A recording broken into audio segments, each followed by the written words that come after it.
Kak Mat. Macam babun tu lah. Kita pukul.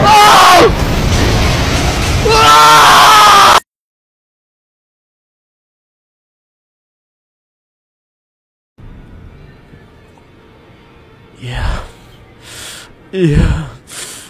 Aku kembali lagi. Oh yeah.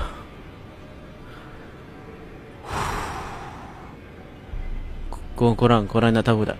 Lepas aku end stream semalam, aku farm 6 jam, kau tahu. 6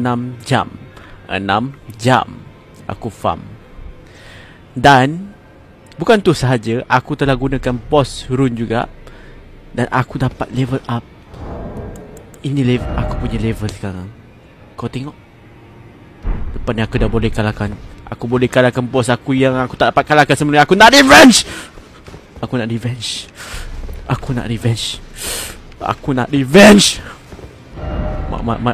Mana yang naga pokok tu. Mari sini, aku dah lama berdendam dengan kau. Aku bantai kau. Memang aku bantai kau naga pokok. Siap kau.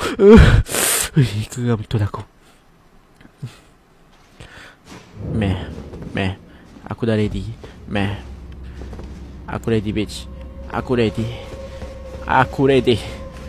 Come to me, come. Aku nak depan lalu. Tolong jangan kacau aku. Okay? Korang gaduh, pergi gaduh sama gaduh, okay? Jangan kacau aku, please. Okay? Okay. Memang aku bantai kau kali ni. Kau tunggu.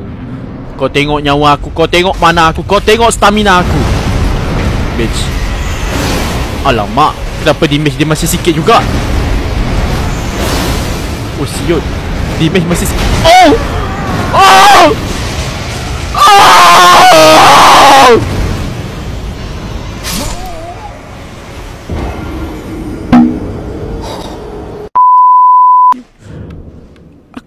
Aku farm 6 jam, paput. 6 jam.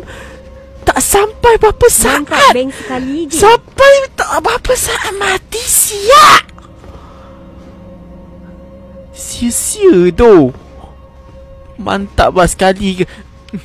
Sekali tu aku kena ngap mati, siap. Kau tengok nyawa aku, mana aku dengan stamina aku. Banyak kau tahu. Kau tengok status aku. 6 jam aku nak dapatkan level 160, kau tahu. Sekali tak sampai berapa saat kena ngap mati, babi.